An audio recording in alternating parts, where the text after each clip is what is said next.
जब जब बिकरा हूं दुगनी रफ्तार से निकरा हूं.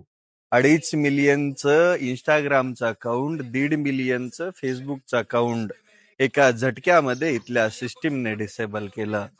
पण रविराज साबळे पाटील हे फक्त नाव नाहीये, ब्रँड आहे, ब्रँड. आणि तो जय लोकांनी शिवराय. मित्रांनो, गेली 2-3 दिवस आपल्याला युट्यूबवरती कमेंट आणि इंस्टाग्रामवरती मेसेज येत होते की रविराज साबळे पाटलांच्या व्हिडिओ टाकणं बंद का केलं. तर मित्रांनो, आपण रविराज साबळे पाटलांच्या व्हिडिओ टाकणं बंद केलेलं नाही. आपण इथून पुढेही रविराज साबळे पाटलांच्या व्हिडिओ अपलोड करणार आहोत. पण मित्रांनो, इंस्टाग्रामवरती आपल्याला अशा प्रकारचे मेसेज येत होते की रविराज साबळे पाटलांच्या व्हिडिओ टाकणं बंद करा, अन्यथा याचे परिणाम वाईट होतील. पण मित्रांनो, आपण या गोष्टीकडे पूर्णपणे दुर्लक्ष करणार आहोत. कारण लोकशाहीमध्ये प्रत्येकाला आपलं मत मांडण्याचा अधिकार आहे, बोलण्याचा हक्क आहे. मित्रांनो, रविराज साबळे पाटील गोरगरीब कष्टकरी शेतकऱ्यांसाठी लढत असतात, त्यांना न्याय मिळवून देण्यासाठी प्रयत्न करत असतात. मित्रांनो, आपण त्याच व्हिडिओ आपल्या युट्यूब चॅनलवरती किंवा इंस्टाग्रामवरती अपलोड करत असतो. मित्रांनो, दुसरा मुद्दा असा की रविराज साबळे पाटलांची लाखो फॉलोअर्स असणारी आयडी भारतामध्ये बॅन करण्यात आली. त्यानंतर रविराज साबळे पाटलांनी एक नवीन आयडी ओपन केली, टीम गब्बर या नावाने.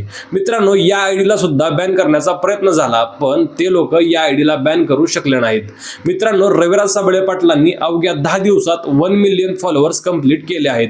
आणि त्यानंतर रविराज साबळे पाटलांनी काही व्हिडिओ अपलोड केले आहेत, त्या आपण तुमच्यासोबत शेअर करणार आहोत. जर तुम्ही चॅनलवरती नवीन असाल किंवा तुम्ही रविराज साबळे पाटलांना सपोर्ट करत असाल तर आपल्या चॅनलला सबस्क्राईब करायला विसरू नका. तुम्हाला पण तुम्ही जन्माला घातलेली लेकरं सांभाळायचा कंटाळा आलाय का? मग हे ऐका आणि पुढे पण पाठवा. छत्रपती संभाजीनगरमध्ये FirstCry Intellitots preschool नावाची एक शाळा आहे, ज्याच्यामध्ये एक छोटस लेकरू त्याच्याच वयाच्या दुसऱ्या लेकराचं वय 21 महिने, त्याला कंप्लीट अर्धा तास चावत होतं, मारत होतं. पाठीवरती चावलं, हातावरती चावलं, तोंडावरती चावलं, तळपायाला चावलं. त्याने अशी एक जागा सोडली नाही चावण्याची. पण याच्यामध्ये चूक कोणाची आहे माहितीये? त्या शाळेची. कारण की ते अर्धा तास घटना घडत असताना त्याच्या जवळ ना कोणी मदतनीस होती, ना कोणी लक्ष ठेवणार. मग हे जे प्री स्कूल आहे, हे प्री स्कूल नेमकं कशासाठी? आजच्या धकाधकीच्या जीवनामध्ये आई वडील कामाच्या ठिकाणी जाण्यासाठी लेकरांना या प्री स्कूल मध्ये घालतात, त्याची काळजी घेण्यासाठी. या शाळेचा सीईओ आहे शुभम महेश्वरी, आर्यम आहे मंगेश मुसळे, मालक विजय रेड्डी आणि अनुराधा सिंग, झोनल मॅनेजर वैभव सावदे आणि प्रिन्सिपल आहे कांचन येवले. या सगळ्यांवरती गुन्हा दाखल झालाय. पण प्री स्कूल मध्ये लेकरं घालत असताना एक गोष्ट लक्षात घ्या, ही प्री स्कूल वाली मंडळी फक्त पैशाच्या मागे लागलेली आहे. यांना तुमच्या लेकरांची काळजी असती तर अर्धा तास 21 महिन्याचं एक लेकरू दुसऱ्या 21 महिन्याच्या लेकराला चावलं नसतं, मारहाण केली नसती. या प्री स्कूलचा जेव्हा परवाना मागितला, कागदपत्र मागितली, तेव्हा या first cry Intellitots pre school मध्ये कोणत्याही प्रकारची परवानगी नव्हती, असा पालकांचा आरोप आहे. मग एक गोष्ट लक्षात घ्या, जेव्हा लेकरं जन्माला येतात तेव्हा 5 वर्षापर्यंत त्या लेकरावरती आई वडिलांचेच संस्कार व्हायला पाहिजेत. पण आजच्या धकाधकीच्या जीवनामध्ये आपल्याला जबाबदारी वाटते, ती म्हणजे पैसे कमवण्याची, ना की लेकरं चांगली घडवण्याची. सगळ्यात पहिलं तर या फर्स्ट क्राय प्री स्कूल वरती खूप मोठी कारवाई होऊन हे बंद झालं पाहिजे.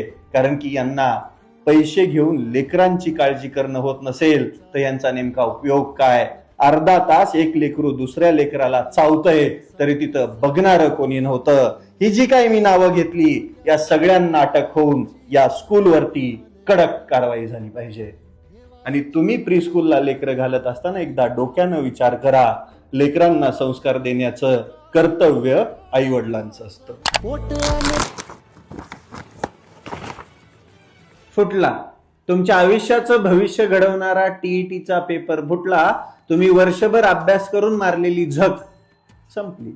हो, कारण की सरकार म्हणणार आता पेपर फुटीचे पुरावे द्या. तलाठी पेपर भरतीचा पेपर फुटला तेव्हा सरकार म्हटलं होतं, काल परवा दिवशीच ते झाकणझोला शिक्षण मंत्री म्हणला होता, शिक्षकाने फक्त शिक्षकांचं काम करावं, लेकरांची माती भडकवण्यापेक्षा त्यांना शिकवावं.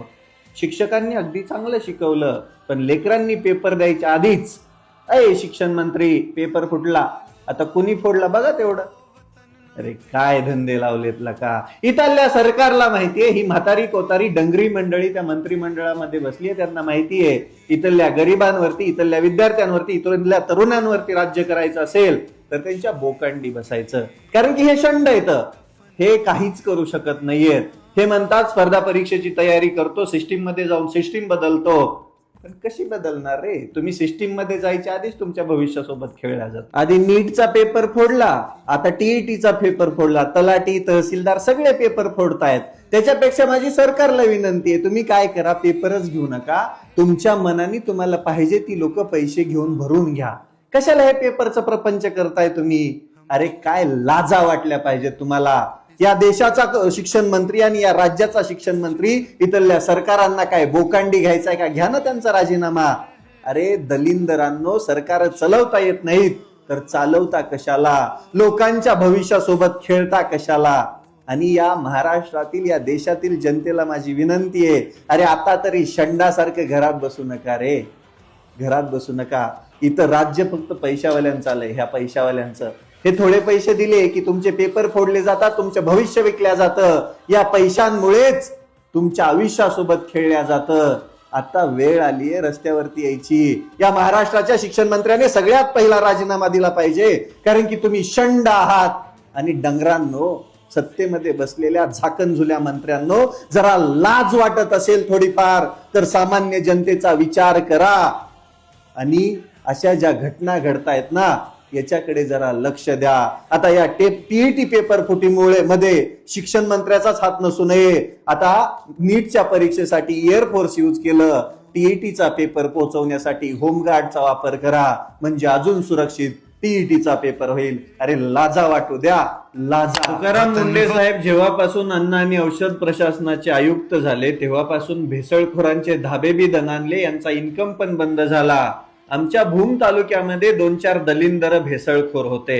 यांचे पुरावे माझ्यापर्यंत आल्यानंतर धक्कादायक गोष्टी येतं, अगदी मन सुन्न करणाऱ्या गोष्टी येतं. शेतकऱ्यांच्या दुधाचा भाव खाणारे हे भिकारचोट मंडळी काय करायची माहितीये, दुधामध्ये भेसळ. या मलेशियामध्ये स्लॉटर मधून निघणारी चरबी वाळवली जाते आणि तिची पावडर केली जाते. कारण की मलेशियन सरकारने या स्लॉटरला परवानगीची या तत्वावरती दिली की निघणारी चरबीची योग्य विल्हेवाट लावा. मग तिला वाळून तिची पावडर केली जाते आणि तीच या भेसळखोरांमार्फत भेसळ करणाऱ्यांना 50 रुपये किलोने विकली जाते. तीच पावडर दुधामध्ये मिक्स करून दुधाची फॅट वाढवली जाते. हे कित्येक वर्षापासून चालू होतं. तुकाराम मुंडे साहेब आल्यापासून हे बंद झालं, पण मागचे पुरावे पण माझ्यापर्यंत आलेत. लवकरच ते उघड करणार आहे. पण एक गोष्ट लक्षात घ्या, माझी महाराष्ट्र सरकारला विनंती आहे, तुम्ही जो निर्णय घेतलाय अन्न आणि औषध प्रशासनाच्या आयुक्तपदी तुकाराम मुंडेंची जी काही नियुक्ती झालीये ते पुढचे 2 वर्ष तरी काढण्याचा प्रयत्न करू नका.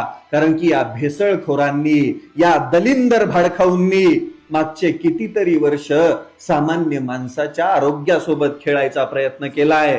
शेतकऱ्यांच्या दुधाला भाव या दलिंदरांमुळेच भेटत नव्हता. अरे दुधामध्ये ही दलिंदर जनावरांची चरबीची केलेली पावडर टाकत होते.